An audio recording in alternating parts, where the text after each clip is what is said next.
Dazzlin' Dolly, the songwriting, hit-singing, guitar-picking Dolly Parton by Suzanne Slade, illustrated by Edwin Fotheringham.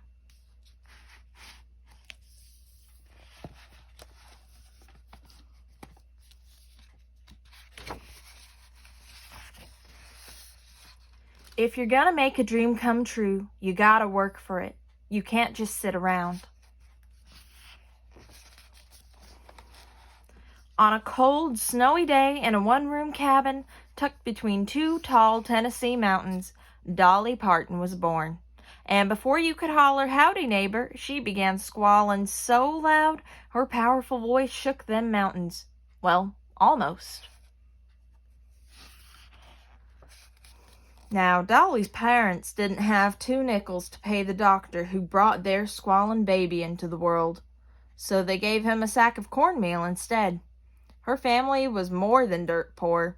They were newspaper pasted over drafty walls poor. In time, Dolly's mountain squalling turned into marvelous singing. At her granddaddy's church, she sang soulful hymns with tambourines shaking and people shouting. Soon, she dreamed of becoming a singing star.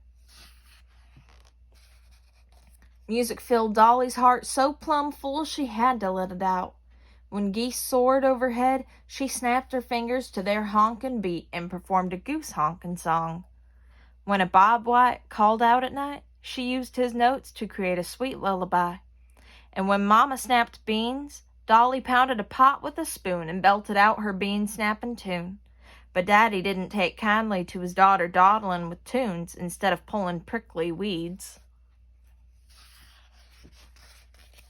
Dolly never had fancy store-bought toys, but she didn't mind, 'cause she had a heap of brothers and sisters to play with. Willadine, David, Denver, Bobby, Stella, Cassie, plus more babies through the years, a dozen Parton kids in all. Mama made her a corncob doll with shiny corn silk hair and a corn shuck dress. Dolly named her Tiny Tasseltop and sang to her at the top of her lungs, "Little Tiny Tasseltop, I love you an awful lot." Now Dolly understood a songwriting star should have her own guitar. Fortunately, she knew how to take next to nothing and create a special something. Dolly found some rusty piano strings and strung up an old discarded mandolin. After that, she spent every spare second strumming and composing songs. Dolly's dazzling talent shone like 1,000 fireflies on a moonless night. After learning to play guitar chords, she used those chords to create guitar licks, then arranged them licks into toe-tapping, side-sapping songs. I started writing songs before I could even write. Perched on her front porch stage with a tin can microphone, Dolly performed for anyone she could corral. A bunch of baby siblings, till they crawled away, a flock of ducks, till they waddled away, and a pen of pigs. Fortunately, they couldn't get away. Yet she dreamed of performing for a real audience. Uncle Bill drove 10-year-old Dolly to a Knoxville radio station, where she landed a spot on a live show. As the audience took their seats, and listeners back home tuned in, backstage the soul-singing, big-dreaming Dolly froze, barely able to breathe. It seemed stage fright was picking a fight with her dream. Now Dolly was no stranger to fights. She duked it out with her brothers plenty of times, and come out the winner most times. But this stage fright bully felt mighty mean. Dolly knew if she didn't stand up to it, her dream might die. So she marched over to the microphone, opened her quivering mouth, and sang a few notes, real quiet-like, then a little louder, till she squashed that stage fright like a June bug. When she finished, the crowd demanded an encore, but she'd only rehearsed one song, so she sang it again. I had this something that kept pushing me forward, even when I was so scared. It was something I had to do. The audience loved Dolly's incredible voice, so the producer invited her to perform on his live television program. Soon, She had a regular gig on the show. While it lasted, small-town Dolly earned big city money. $5 a show. Dolly fixed her sights on the big stage, the Grand Ole Opry in Nashville, where top country singers performed. With her uncle by her side, she traipsed up and down town, pleading with singers to give up their slot and give her a shot on that Opry stage. She got a lot of no's, then finally wrangled a yes. Legendary singer Johnny Cash introduced 13-year-old Dolly at the Opry. "We've got a little girl here from up in East Tennessee." Weak-kneed, Dolly stepped in front of the brightest lights and biggest audience she'd ever seen. And wouldn't you know, at that very moment, the stage fright bully showed up again. I was scared to death.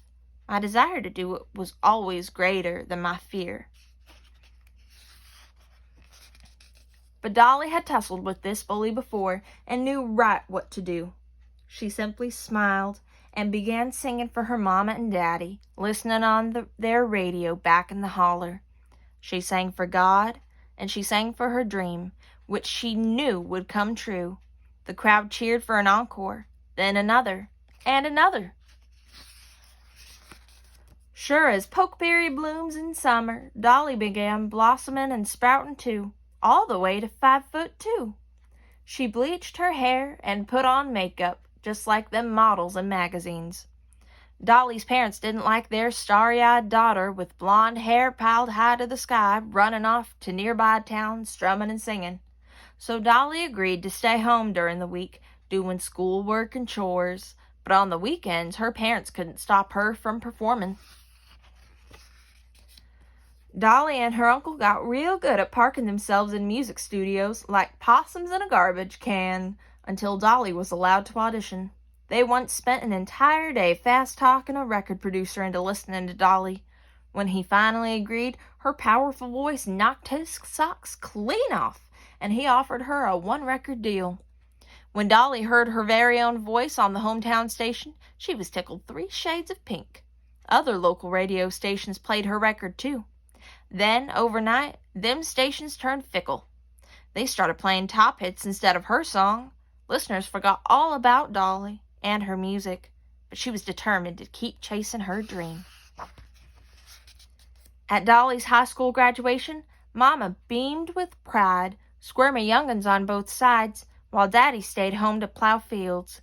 Each student shared their plans. Some were heading off to college. Others were getting hitched. When it came Dolly's turn, she announced, "I'm going to Nashville to be a star." Laughter filled the room. Dolly was puzzled and angry. Hadn't they heard her sing? The very next morning, Dolly hopped on a bus to Nashville with her guitar, hairspray, and dreams. In time, she discovered Nashville was jam-packed with hopeful singers trying to make a living just like her. But music was her passion, her life. So hungry, homesick, and flat broke, Dolly kept on writing, strumming, and singing. Nothing was going to stop her from running full steam after her dream in high heels. And you know what? Dolly finally caught that dream by the tail, and she never let go. Year in and year out, a lot of my dreams that I planned, they come true. The end.